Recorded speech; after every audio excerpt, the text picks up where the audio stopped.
Since River Sea Chocolates set up shop more than 4 years ago, customers just can't get enough of the sweets sure to make you salivate. You have a foot pedal. Press on the foot pedal, it stops the flow, and then it doses the right amount into the chocolate bars. Chrissy Daguiar and her husband Mariano are the brainchildren behind this factory and cafe, where chocolate is created and happily consumed. So Mariano, so we have 3 types of chocolate here, right? Yeah. Tell me about each of these and how different they are. We can start with U.S. Grown cocoa beans from Kona, Hawaii. The flavor profile on that one is more towards like a raisiny flavor profile. People say also dry mangoes with a strong chocolate finish. Thailand is diametrically different. Lots of fruit in it with a finish of roasted pecans. And Gomez in Brazil, a good balance of fruit and fudge. These samples from Brazil, Hawaii, and Thailand are just a taste of what they offer. Their chocolate comes from all over the world: Colombia, Dominican Republic, Mexico, Peru, Tanzania, and Vietnam, all single-source chocolates. We never blend the origins in, and we believe that it actually brings uniqueness for each origin.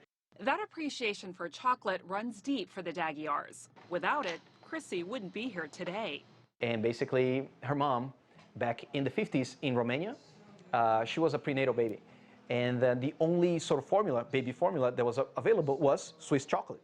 So her grandfather traded a collection of stamps for Swiss chocolate to be traded and then be brought to Romania. And then that's how her mom, at a very early age, so her first week of birth, was already eating chocolate.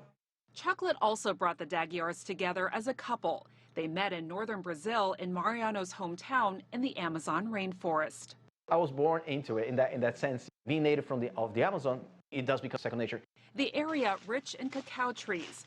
During one vacation, their young son climbed one, asking about the fruit and how it's used to make chocolate. That was the spark. The rest is history.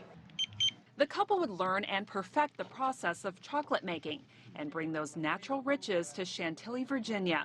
The name River Sea comes from the Amazon's delta, where the river meets the sea. It was an opportunity to fill in that gap and bring awareness to the consumer, and really bringing the transparency on how, where exactly chocolate originates.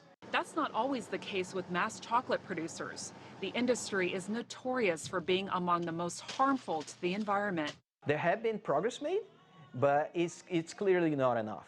The government of Ivory Coast, the world's top cocoa producer, says it's lost more than 85% of its forest cover since 1960, mostly because of cocoa farming. And then there's the cheap labor. Many harvesters are children, earning less than $1 a day for backbreaking work. It's manual for the most part. It starts with the cocoa tree.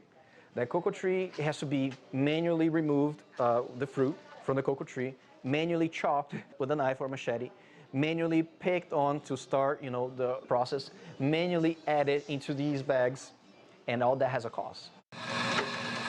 River Sea Chocolates uses only naturally and ethically sourced ingredients. Even the light touches like floral petals are organic. They work directly with each harvester personally, no middlemen, to ensure fair labor practices and fair wages, and it's full transparency. We can see who the laborers are. Is using that a way of mentally transport you into the origins that you're making that chocolate by. And then the impact that you're making to each farm and each family down there. And before getting from bean to bar is a boat. They transport their cacao beans via sailing ships. They're much more environmentally friendly than large cargo ships, the transport of choice for 90% of the world's traded goods, while emitting 1 billion metric tons of carbon dioxide every year. It's a step back to move forward. It's basically relying on millennia-old technology, which is the power of the wind. It's free, it's simple, it's easy to operate, and it can move from point A to point B. It's all part of the journey for this chocolate-loving couple. I think you're a couple made in heaven. Yes, I would say so, yeah. Sharing sweets from around the world with a clear conscience. The consumer seeing where the product comes from and then making their choices aligned to the values they believe in. Francis Coe, CGTN, Chantilly, Virginia.